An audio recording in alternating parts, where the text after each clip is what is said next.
après, peut-être on peut faire un petit quiz aussi pour, en attendant l'horaire. Entre 70 et 2010, vous diriez que la surface par personne de logement en France est restée égale et qu'elle a été multipliée par 2 ou qu'elle a été multipliée par 3?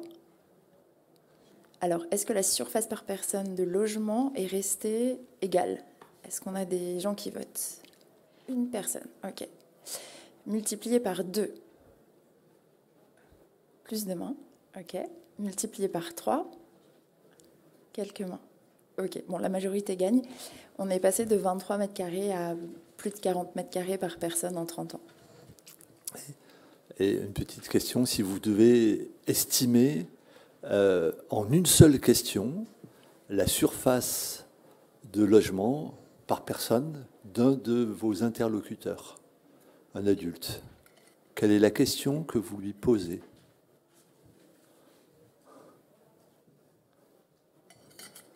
Alors finalement, c'est un peu rapide, on a une seule question, mais c'est quand même assez frappant.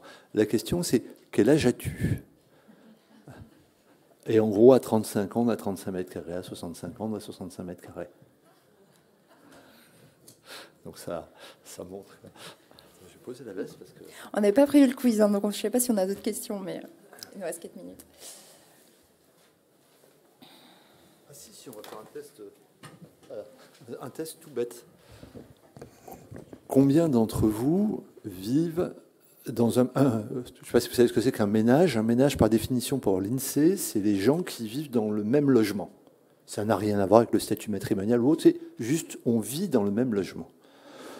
Combien d'entre vous vivent dans un ménage qui a 5 personnes ou plus? Une. Combien vivent dans un ménage qui a 4 personnes? 2. Combien dans un ménage de 3 personnes? 1, 2. Combien dans un ménage de 2 personnes? Là, ça commence à faire plus. 1, 2, 3, 4, 5, 6. Et combien de personnes vivent dans un ménage d'une seule personne? C'est dominant. Vous êtes assez représentatif. 70% des logements français sont occupés par une ou 2 personnes. Et on le voit, refaites le test assez facilement. C'est des petites choses simples qui permettent de réaliser des...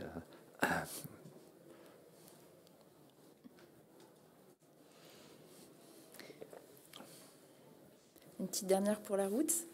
J'anticipe un peu pour la présentation, mais si on met tout le parc immobilier français à plat, donc vous prenez tout le parc, vous prenez les maisons, les immeubles, etc., vous posez tout à plat, quelle est la surface représentée par les maisons individuelles?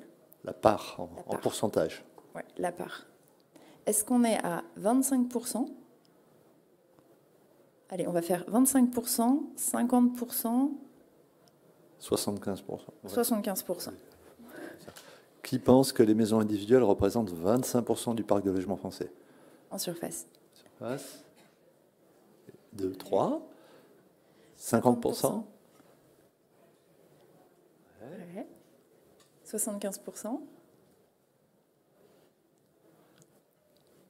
Le chiffre, c'est 50.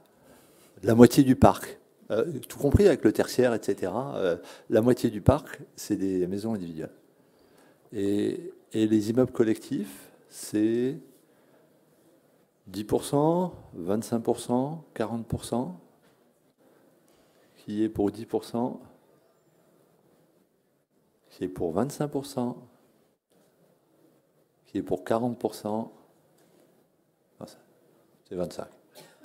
En gros, il y a la moitié de maisons individuelles, un quart d'immeubles collectifs et un quart de tertiaire.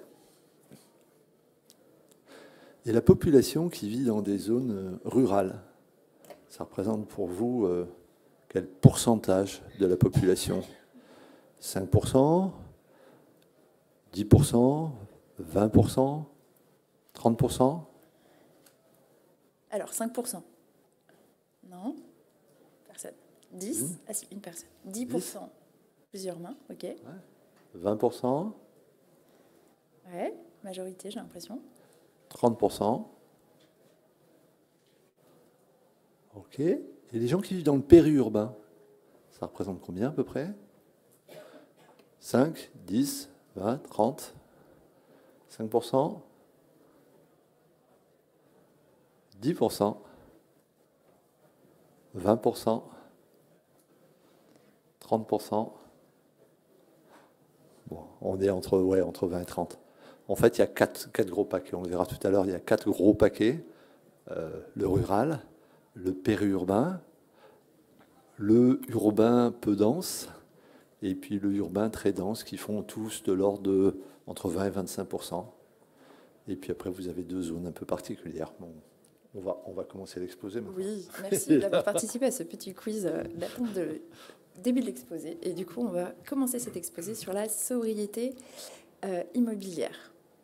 Donc, peut-être qu'on se présente. Donc, Alban Gaspard, je travaille à l'ADEME. Et Jean-Christophe Vizier, je travaille à la fois au CSTB et à l'ADEME. Alors, quand on regarde les préoccupations qu'a le secteur de l'immobilier et puis les moyens d'agir pour décarboner ce secteur du bâtiment et de l'immobilier. En fait, il y a 4 grands moyens. Il y a la sobriété, on agit sur les besoins. Il y a l'efficacité, c'est-à-dire qu'on va, par exemple, rénover des logements anciens pour les rendre plus efficaces, mieux isolés, et que donc ils puissent consommer moins d'énergie. Il y a la décarbonation, c'est-à-dire que notamment on va utiliser des énergies moins carbonées ou des matériaux moins carbonés. Ça, c'est typiquement ce que fait la RE 2020. Et puis on fait du stockage carbone. Le stockage carbone, ça va être stocké dans des forêts, par exemple, ou dans des sols, ou éventuellement stocké dans des bâtiments, notamment en utilisant les biosourcés. Et vous voyez, sur ces 3 sujets, efficacité, décarbonation, stockage carbone, il y a des choses qui se développent, qui sont structurées. Il y a des conférences entières à Energy Meeting. Par contre, sur la sobriété, il y a relativement peu de choses. Et c'est ce dont on va vous parler aujourd'hui. Alors, quand on parle de sobriété, il y a 2 manières d'en parler. Il y a la sobriété court terme. La sobriété court terme, c'est comment je fais pour passer cet hiver et l'hiver prochain. Là-dessus, vous avez vu les campagnes du gouvernement sur le sujet, qui ont d'ailleurs un impact assez sensible sur nos consommations. C'est super important, mais cette sobriété court terme, qui est très axée sur le comportement des gens, elle a un inconvénient, c'est que un gros avantage, on peut l'activer rapidement, mais elle a un impact assez limité et elle n'est pas forcément durable. C'est difficile de la faire durer. Il y a un exemple, dans la crise de l'énergie de 1974, tous les pays européens ont fait des actions de sobriété autour de la voiture, etc. Et puis les ont arrêtés. Et il y a un pays qui a fait quelque chose d'autre, c'est-à-dire qu'il ne s'est pas contenté d'agir sur les comportements des gens, mais il a agi sur l'organisation de la société, sur les infrastructures, de manière à permettre qu'on ait une sobriété plus forte. Ce pays, c'est les Pays-Bas, et on voit bien qu'en termes de politique de mobilité, ils ont mis en place des choses, notamment avec un truc multimodal, des mobilités douces, qui ont un impact qui dure encore beaucoup. Je suis très heureux de tous vous voir arriver d'un coup. Je suppose que vous étiez en train d'écouter Benoît Bazin et le patron de Bouygues. Donc on est très heureux de vous accueillir maintenant pour parler de sobriété. Donc ce dont on va vous parler là, ce n'est pas de la sobriété court terme, celle qui est passée à la télé tous ces temps-ci et qui est importante, mais c'est une sobriété plus long terme qui va agir plus fortement que simplement sur le comportement des gens en essayant d'agir sur la manière de faire, l'organisation plus profonde dans l'immobilier. Alors, pour ça, l'idée, c'est comment pourrait-on mieux utiliser ce parc. En particulier, là, vous avez une figure sur l'utilisation du parc de logement. Et on se dit, mais si on veut réussir à décarboner la société, une première chose, c'est de se dire, certes, on peut construire des trucs très décarbonés, etc., mais si on utilisait mieux le déjà là. Alors, qu'est-ce que vous constatez? C'est que vous avez, et c'est un vrai problème, 8% de logements suroccupés. Et il faut les travailler. Il y a des gens qui sont très mal logés, il faut le prendre en compte. Mais c'est 8%. À côté de ça, vous avez 8% de logements vacants, vides depuis plus ou moins longtemps. 10% occupés occasionnellement, des résidences secondaires, et la plupart d'entre elles sont occupées un petit nombre d'heures dans l'année. Vous avez ensuite ce que l'INSEE appelle l'occupation standard. Alors on peut discuter à l'infini de ce que c'est une occupation standard. 18%. Sous-occupation, c'est quand vous avez une pièce de plus que ce standard, 37%.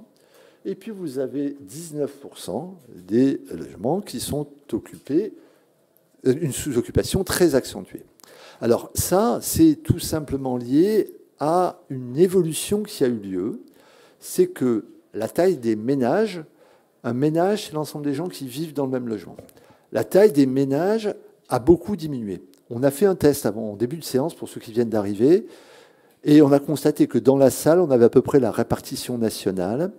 70% des logements en France sont occupés par une ou deux personnes.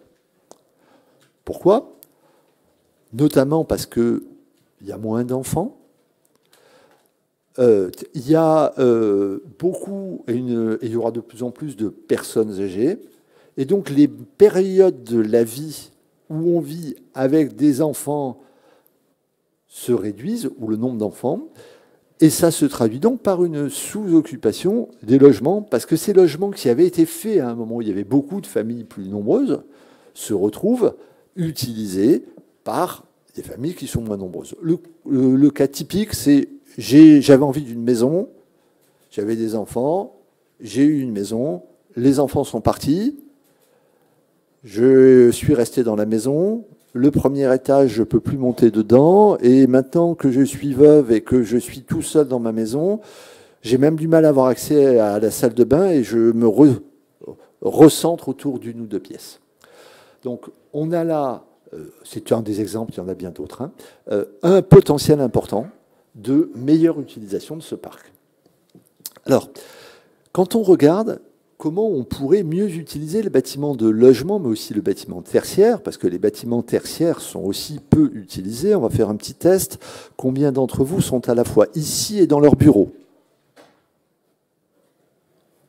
Ah, il y a 2 personnes qui sont à la fois ici et dans leur bureau, et qui considèrent que donc leur bureau se déplace avec eux. On voit bien que pendant que vous êtes là, vous n'êtes pas dans votre bureau, ni dans le restaurant d'entreprise, et que donc on a une faible occupation de ces locaux. Alors, quand on regarde, qu'est-ce qu'on pourrait faire pour mieux utiliser les bâtiments ? On voit qu'on a 3 familles de solutions, avec chaque fois 3 options. La première option, c'est déménager quand les besoins évoluent. Ça consiste à dire que, notamment, on peut changer de région, de ville, de territoire. Quand on a besoin d'avoir un travail au cœur d'une métropole, on va peut-être avoir envie de vivre juste à côté. Peut-être qu'à d'autres moments de sa vie où on sera soit la possibilité d'aller en télétravail, soit on part à la retraite ou autre, on peut changer de lieu et ça permet d'aller chercher des endroits où d'ailleurs le logement est moins cher. On peut changer de logement, typiquement parce qu'au cours de sa vie, le logement dont on a besoin change. Ou on peut changer de local dans le tertiaire.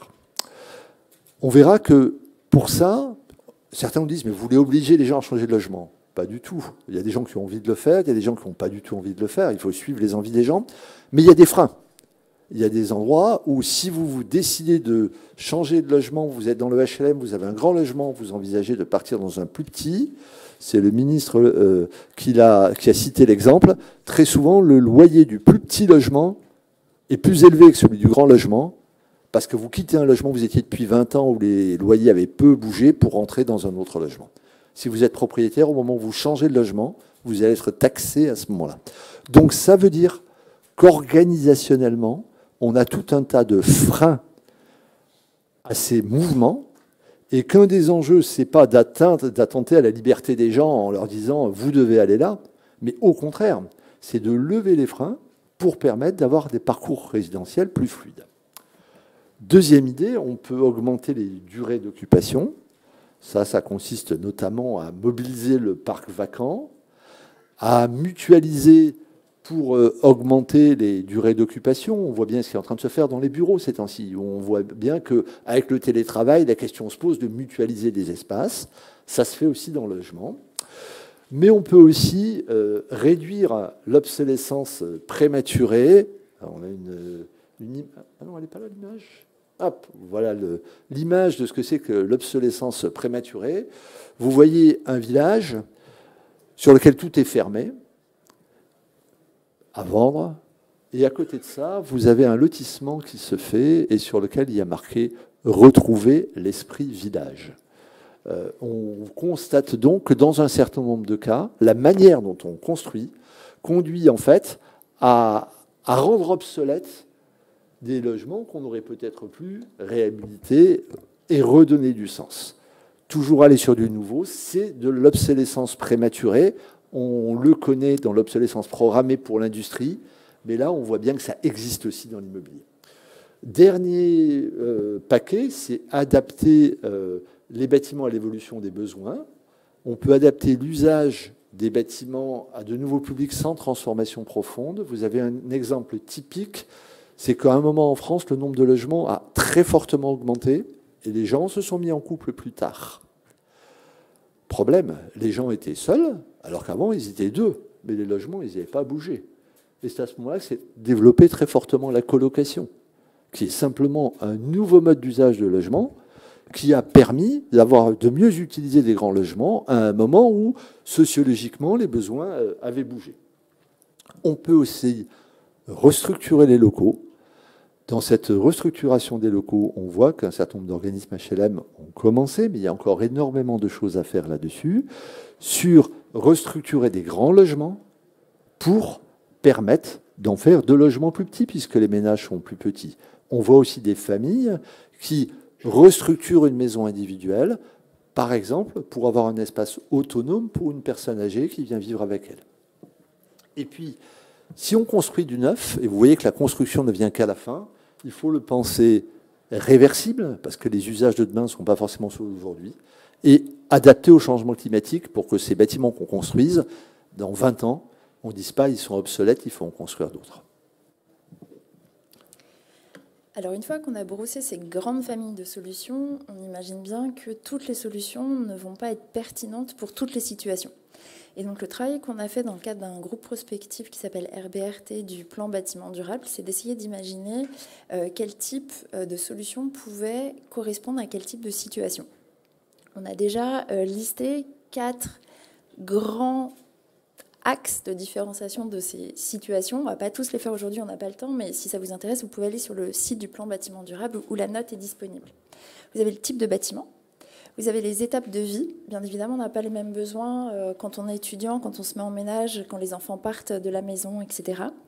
Les territoires, on va s'intéresser plus à ce point-là aujourd'hui. Et puis les revenus et patrimoine, là aussi, vous n'avez ni les mêmes besoins, ni les mêmes capacités d'accès au logement. En termes de surface, donc on a un petit peu parlé en attendant le début de la conférence, l'idée c'est que quand on met le parc de bâtiments résidentiels tertiaires sur une grande carte et qu'on regarde les surfaces, les maisons individuelles correspondent à la moitié des surfaces dans ce parc-là. Or, on sait qu'elles sont de moins en moins utilisées puisque le nombre de personnes par ménage baisse et donc on a un desserrement dans ces maisons individuelles. Donc on a des grandes maisons occupées par de moins en moins de personnes. Et donc une des questions qui se pose, c'est qu'est-ce qu'on peut faire avec ce potentiel-là? Et vous voyez que c'est un potentiel énorme avec des publications qui sont sorties sur les années précédentes qui se posaient la question de savoir si le propriétaire du pavillon de banlieue tenait entre ses mains la clé de la réponse à la crise du logement. Est-ce que dans le déjà là, il n'y a pas déjà des choses qu'on peut faire en division parcellaire, en division de grandes maisons, en appartements plus petits, etc. Et puis, tout ce qui est tertiaire aussi recèle son potentiel d'intensification de l'activité et des usages du bâtiment. Alors, vous voyez, les bureaux, c'est la petite tranche grise, donc c'est pas énormément de mètres carrés, mais néanmoins, mieux utiliser des bureaux qui sont vides le soir ou qui sont vides le week-end surtout, pourrait permettre en fait d'éviter d'avoir à construire des locaux associatifs, etc. Si la cantine du bureau, par exemple, pouvait accueillir des activités le week-end. On va s'intéresser maintenant à la diversité des territoires en France. Vous avez sur cette diapositive une analyse qui a été faite par le ministère de l'Environnement des différentes zones de tension de marché immobilier en France. On a en gros 6 grosses mailles de marché immobilier avec plus ou moins de tension, c'est-à-dire plus ou moins de décalage entre l'offre et la demande. Très tendu, beaucoup de demandes, très peu d'offres. Détendu, plutôt en vert, vers voilà, la diagonale des faibles densités, de l'offre, mais peu de demandes. Donc, par exemple, des logements vacants, etc. Bien évidemment, selon les territoires, vous voyez que les différentes familles que Jean-Christophe vous a présentées auparavant, elles ne vont pas être pertinentes pour tous les territoires. Si on prend des territoires où il y a une très faible tension, là, l'enjeu, ça va être sans doute d'attirer des gens dans ces territoires, sans doute en renouvelant le bâti, mais pas en renouvelant l'intégralité du bâti. Sans doute la construction neuve, elle peut jouer comme dans Action Cœur de Ville, en catalyseur des dynamiques. On détruit une partie, on reconstruit, on rénove les cœurs de ville, etc. Dans les mailles périurbaines, qui sont celles dans les pôles des grandes villes, qui sont celles qui attirent énormément de monde à l'heure actuelle, et pour lesquelles, pour le moment, il y a une bonne adéquation en fait entre la taille des ménages et la taille des logements, parce qu'on construit. Donc quand on construit, généralement, il y a adéquation. C'est quelques décennies plus tard que l'inadéquation apparaît. Là, l'enjeu, ça va être de construire réversible, puisque l'inadéquation, on sait qu'elle va apparaître. Donc comment est-ce que demain, un logement qui correspond à une famille de 3 personnes peut correspondre à un ménage de 1 personne, etc. Dans les mailles tendues des zones touristiques, donc tous les littoraux, le sud et le littoral ouest, là l'enjeu ça va être d'utiliser plus longuement les résidences secondaires. Est-ce qu'on peut mutualiser, mettre en location sa résidence secondaire quand on n'y est pas, etc. pour éviter d'avoir des logements qui, en fait, de créer une demande de logement. Les logements vacants, ils sont plutôt localisés dans les zones de faible tension immobilière en France. Donc là, l'enjeu du réinvestissement de ces logements vacants, ça va être sans doute aussi un enjeu de réinvestissement de ces territoires. Quelles activités on peut développer pour redonner en fait envie aux gens d'aller vivre dans ces territoires-là. Donc vous voyez, il y a des enjeux d'aménagement du territoire, il y a des enjeux de fluidification du parcours résidentiel, il y a des enjeux aussi de conception du bâti pour qu'il puisse par la suite être adapté aux besoins. Donc on ne vous la refait pas, mais là c'est un exemple effectivement de diagonale, enfin voilà, de ce qui peut se passer dans la diagonale du vide, où on essaye d'attirer, en fait, chaque territoire essaye d'attirer en construisant quelque chose de neuf, alors qu'il a déjà un taux de vacances extrêmement important. Et quand on regarde les dynamiques d'artificialisation du territoire en France, c'est pas les territoires les plus dynamiques d'un point de vue démographique qui artificialisent le plus. Ça peut être ceux qui, justement, essayent d'attirer du monde qui artificialisent. Alors, si on regarde, pour vous qui êtes dans la construction, la rénovation, quelle pourrait être une nouvelle approche pour répondre aux besoins? On voit bien qu'il y a une tendance très fréquente. Il y a des grands débats sur la construction neuve en disant il y a des besoins, combien il faut construire pour répondre aux besoins? Notre conviction, c'est qu'il faut prendre le problème complètement dans l'autre sens. Il faut partir des besoins, les interroger. Est-ce que ça, on en a vraiment besoin ici?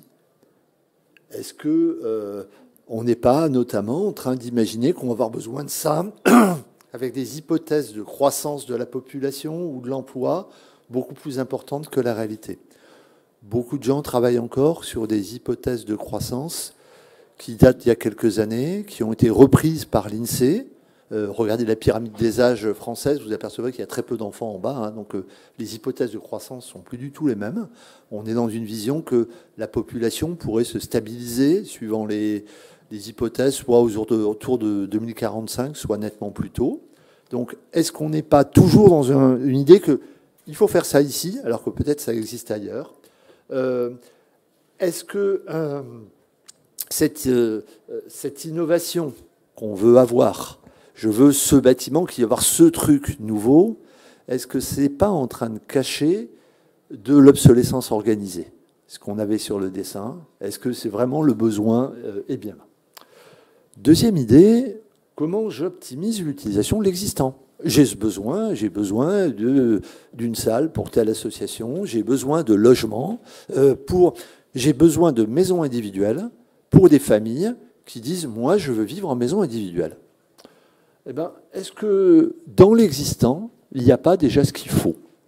Typiquement, pour le cas de la maison individuelle, si vous vous apercevez que vous avez des maisons individuelles qui sont très vides, avec des personnes âgées qui sont dans leur maison individuelle qui leur allait bien avant, mais elle est grande, je ne peux plus monter à l'étage, j'ai plus la force pour faire le jardin. Est-ce que l'idée, c'est pas de trouver éventuellement juste à côté, parce que les personnes âgées n'ont pas forcément envie de changer de quartier, la possibilité d'avoir quelque chose qui réponde bien à leurs besoins, auquel cas la famille qui cherche une maison individuelle, elle va tout naturellement pouvoir se mettre dans cette maison-là. Et vous voyez que sur ce sujet-là, les grands débats sur faut-il construire de la maison individuelle me paraissent complètement obsolètes. Le sujet, c'est pas est-ce que les gens... Il y a des gens qui ont envie d'aller dans les maisons individuelles, il y a plein de maisons individuelles et beaucoup sont vides. La question, c'est est-ce qu'il n'y a pas de l'imagination à avoir autour de ça? Troisième point, est-ce qu'on peut restructurer l'existant pour l'adapter aux besoins, typiquement en réinventant de nouveaux usages pour des bâtiments anciens? Alors, il y a plein d'exemples qui existent, d'usines qui ont été restructurées. Moi, je suis pas malade et pourtant, je vis dans un ancien hôpital. Et donc là, il y a vraiment une richesse et les archis ont vraiment des choses à inventer là-dessus, sur comment on peut le faire. Quatrième idée, c'est associer rénovation, destruction, construction pour faire muter les quartiers. Dans les programmes cœur de ville, ce que disait Alban, on voit très bien qu'à un moment, si on veut redonner une dynamique dans un cœur de ville, peut-être qu'il ne faut pas hésiter à recasser quelque chose pour pouvoir mettre du verre, pour pouvoir refaire un peu de neuf, et que ce truc qu'on a démoli, ce bout de neuf qu'on a fait, ça permet de redonner une dynamique à tout ce quartier qui existe et qu'on va pouvoir redynamiser, redonner de la valeur à l'existant, plutôt que d'aller faire un truc à côté.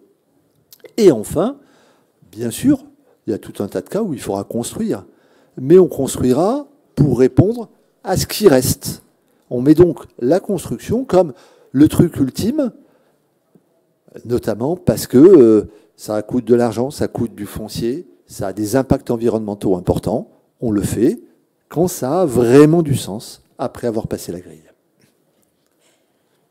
Alors bien évidemment, et en conclusion, l'idée c'est qu'il y a quand même des écueils à éviter dans une approche de sobriété immobilière. La première, c'est de faire porter ce « utiliser mieux » à ceux qui subissent déjà une sobriété immobilière contrainte. On a vu, c'est 8% de ménages en surpeuplement. Bien évidemment, l'idée n'est pas de demander à quelqu'un qui vit à 4 dans 22 mètres carrés de vivre à 5 dans 22 mètres carrés. C'est surtout pas ça, étant donné en plus l'état du mal logement en France. Mais aussi, l'écueil, c'est aussi de penser que le mal logement peut se résoudre par un construire plus, un différencié. On l'a vu, le déjà là peut être un potentiel important pour répondre à ces besoins du mal logement. Et du coup, si on prend au sérieux cette question de la sobriété immobilière, ça veut dire deux choses. Première chose, les emplois de la filière seront sans doute amenés à évoluer. Évoluer du construire au organiser, réagencer, rénover le déjà là. C'est des emplois de chantier, mais c'est aussi des emplois de service, puisque organiser des bourses d'échange dans les HLM, c'est du service, etc. Et donc on peut imaginer une évolution des emplois de la filière bâtiment immobilier vers plutôt des emplois de service de déjà là ou de restructuration, réorganisation de l'existant. Du coup, il y a du boulot pour tout le monde, qu'on soit architecte, artisan, etc. Mais c'est peut-être pas le même travail que celui qu'on a fait par le passé. Et puis, bien évidemment, il y aura des règles communes à faire évoluer, des règles d'urbanisme. Par exemple, on a des plans locaux d'urbanisme qui peuvent limiter la transformation de locaux, les règles de la fiscalité, donc d'une manière générale, la politique du logement qui, depuis la Seconde Guerre mondiale, est axée sur le construire pour répondre aux besoins. Sans doute, il y a des évolutions à lui faire advenir pour qu'elle soit d'abord sur le optimiser le déjà là et ensuite construire une fois qu'on a optimisé ce déjà là. Évolution des règles techniques également, puisqu'on sait que les performances dans la réglementation thermique sont plutôt exprimées au mètre carré et non à l'occupant. Et donc on a en 30 ans, alors qu'on était de plus en plus performant sur le neuf et qu'on rénovait l'existant, en fait on a annulé tous les gains d'émissions de gaz à effet de serre liés à ces deux activités par le fait d'avoir augmenté le nombre de mètres carrés dans le parc. Donc pendant qu'on se focalisait sur un aspect, on en avait un autre qui arrivait à bas bruit et qui a annulé ces gains en termes d'émissions de gaz à effet de serre. Et donc repenser la réglementation plutôt à l'occupant qu'au mètre carré, c'est éviter d'avoir 2 personnes qui vivent dans 500 mètres carrés de maison BBC, parce que rapporté à l'occupant, leur poids carbone, il n'est peut-être pas génial. Donc voilà un peu en termes de règles. L'idée, c'est de se dire que si on prend en charge cette question de la sobriété immobilière, c'est tout un tas de règles qu'il va falloir faire évoluer, règles d'urbanisme, règles du logement, etc., qu'on n'est qu'au tout début de ça, mais que quand on projette à 2050 les consommations du bâtiment et surtout l'impact en termes d'artificialisation des sols, ça nous paraît indispensable au moins d'ouvrir le débat pour pouvoir en discuter et savoir ce qu'on choisit de faire. Merci pour votre attention. Juste un point, pour en savoir plus, on a écrit plusieurs papiers, un sur le plan bâtiment durable. Donc si vous mettez sobriété immobilière, plan bâtiment durable, vous aurez une description assez allongée de tout ce qu'on vient vous dire là. Et puis on a eu un certain nombre de réactions sur quelles actions faire. Le changement de politique et autres. Et ça, vous le trouverez dans une autre note, toujours sobriété immobilière dans Google, mais qu'on a publié chez Terra Nova. Donc, ça vous donne 2 papiers qui peuvent vous orienter là-dessus. À vous de jouer, à vos questions.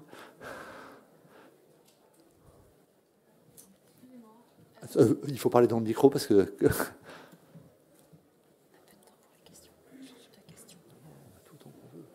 Pour le moment, vous avez beaucoup parlé d'utiliser un patrimoine déjà existant. Par contre, on voit aussi sur le territoire qu'on a une très mauvaise répartition de la population, puisqu'on a la diagonale du vide que vous avez étudiée. Est-ce que, moi qui grandis à Limoges, quand j'étais petite, c'était une capitale de région. Du coup, il y avait quand même toute l'infrastructure. Ce n'est plus une capitale de région, la ville se déserte. Est-ce qu'il n'y a pas aussi un impact public pour que, au moins, certains territoires soient irrigués par le public et qui vont entraîner aussi des entreprises? Je ne sais pas si... Alors, clairement, des scénarios où on réinvestit des logements vacants, c'est des scénarios de rééquilibrage territorial. Sur les 40 dernières années, on a eu un mouvement de métropolisation qui fait qu'on a concentré dans 12 métropoles françaises la population française. Est-ce qu'on arrive à la fin de ça? Alors, avec le Covid, il y a eu plein de trucs sur l'exode urbain, etc.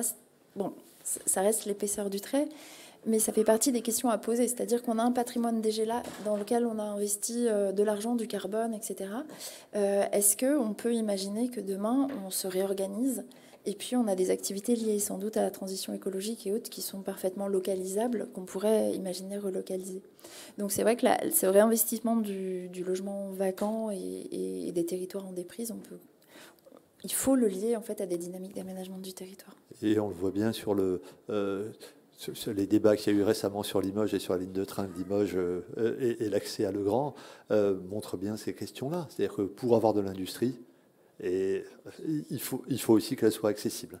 Donc on voit qu'il y a eu sur le plan de l'aménagement du territoire quelque chose d'extrêmement fort fait récemment qui est le plan fibre, qui a permis d'amener du haut débit à plein d'endroits, y compris dans tout un tas de villages, dans tout un tas d'endroits qui ont été là, mais il n'y a pas que ça.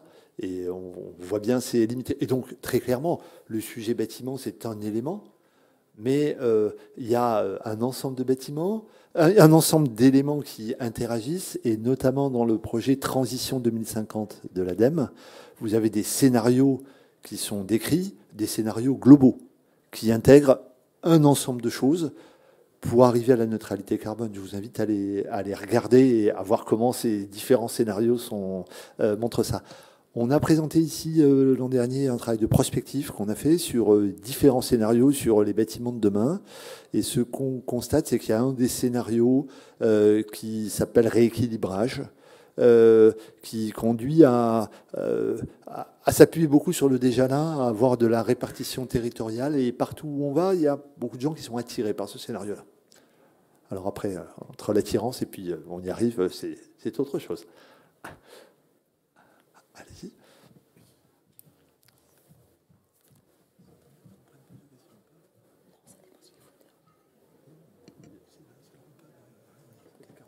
J'ai regardé, il y a 40 minutes de trucs, on prend ce qu'on veut. Bonjour. Justement, par rapport au scénario de transition 2050 de l'ADEME, quel scénario pensez-vous qu'on prenne? Parce que j'ai l'impression qu'on prend le technophile, enfin, celui plutôt à droite que celui plutôt à gauche, on va dire. Un avis. Alors, en termes d'évolution de la société en général, je pense qu'on prend plutôt le scénario tendanciel, pour être tout à fait honnête, parce qu'il y en a un cinquième, en fait, il y a 4 scénarios neutralité carbone, et il y a un scénario tendanciel, où on n'atteint pas la neutralité carbone. Donc, à ce stade, il me semble qu'on est plutôt sur celui-là, malheureusement. Même pas le fameux scénario 4, mais on baisse quand même vachement les émissions dans le scénario 4 pour pouvoir derrière capter quand même. En termes de volume de construction, la question, je pense, est un peu différente. La question, c'est, à ce stade, on est sur un scénario tendanciel. Le scénario tendanciel lui-même prévoit une baisse du volume de construction, puisqu'on a ce tassement démographique qui est projeté par l'INSEE. Et après, j'ai plutôt envie de dire, les scénarios, ils sont là pour donner envie d'agir. Donc, utilisons-les plutôt pour se dire, nous, on préfère celui-là. Et qu'est-ce qu'on fait pour le faire advenir ?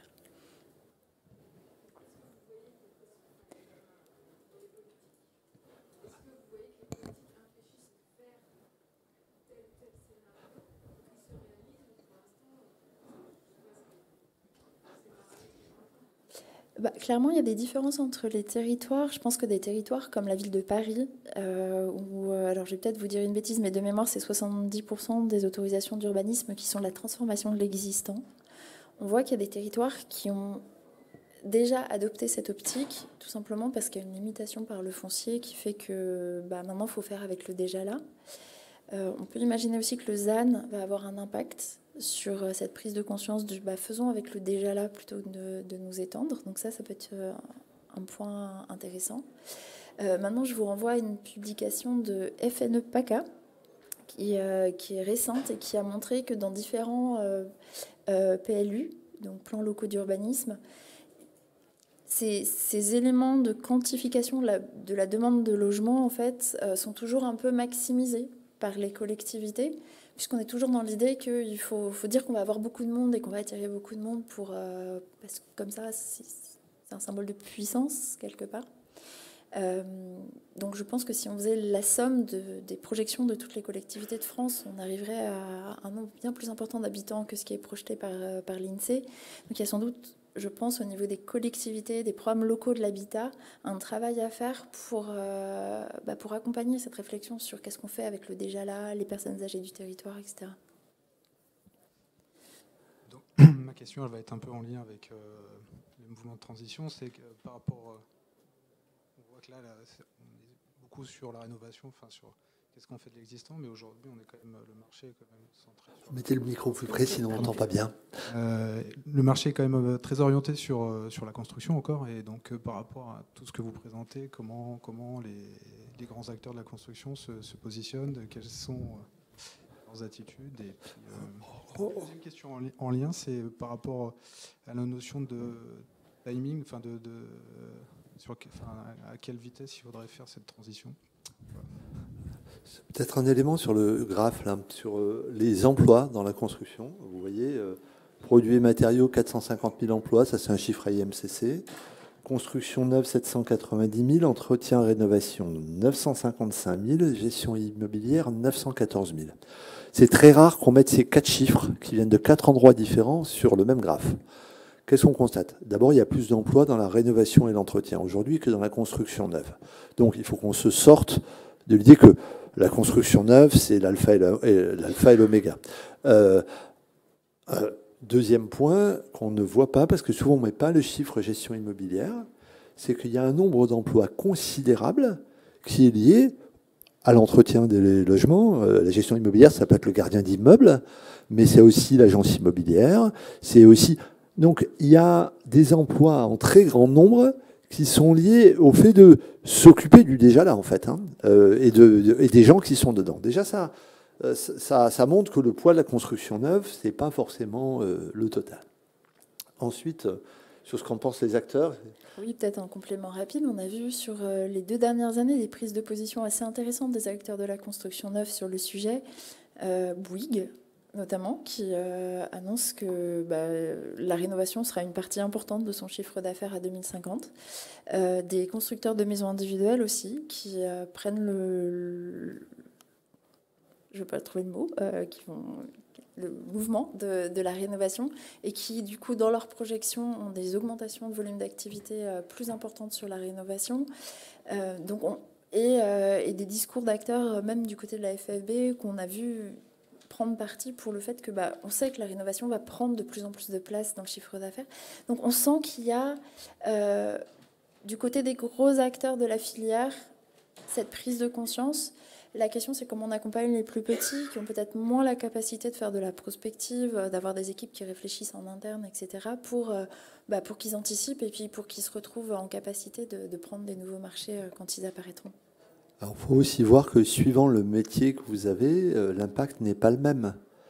Si vous faites du gros œuvre, le passage vers la rénovation a plus d'impact que si vous faites de l'électricité, par exemple.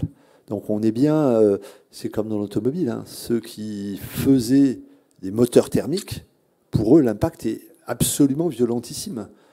Pour d'autres, il est beaucoup, beaucoup moindre. Si vous faites des pneus ou sur les pneus sur l'automobile, on sait que ça coûte plus cher les pneus pour les voitures électriques que pour le reste. Donc on est un peu dans la même situation. Suivant les secteurs, la transition est plus ou moins dure, plus ou moins facile, hein, mais peut-être que c'est important de le réaliser pour pouvoir agir dessus. Pas forcément pour le freiner, mais pour préparer. On dit on voit beaucoup la forêt on voit beaucoup les arbres qui tombent, on voit pas beaucoup la forêt qui pousse. Je pense que les emplois, ces emplois de gestion immobilière, ces emplois sur qu'est-ce qu'on fait pour mieux utiliser ce parc, il y a probablement un gisement d'emplois qu'on sous-estime considérablement, de même que sur la rénovation. Quand on voit les enjeux de rénovation, il y a un nombre d'emplois qui est considérable. Et pour répondre très rapidement, avant de vous laisser aller manger, sur la question du rythme, pour vous donner juste un exemple, dans les scénarios transition 2050 les plus ambitieux en termes de baisse de consommation d'énergie du bâtiment, on passe, à l'heure actuelle, on a un rythme de rénovation BBC des logements qui est de 41 000 logements par an. On passe en rythme de croisière à près de 700 000 par an. Ça vous donne une idée. Et ça, on le fait d'ici 2030, en fait, pour arriver à l'objectif neutralité carbone. Voilà. Je vous laisse faire la droite qui monte jusqu'à 2030, mais on est sur des rythmes d'accélération qui sont extrêmement importants. Dernière question. Quelqu'un a encore une question rentrée? Non, on ne peut plus, excusez-moi. Je n'avais pas entendu. Merci beaucoup, et donc n'hésitez pas à aller lire les articles.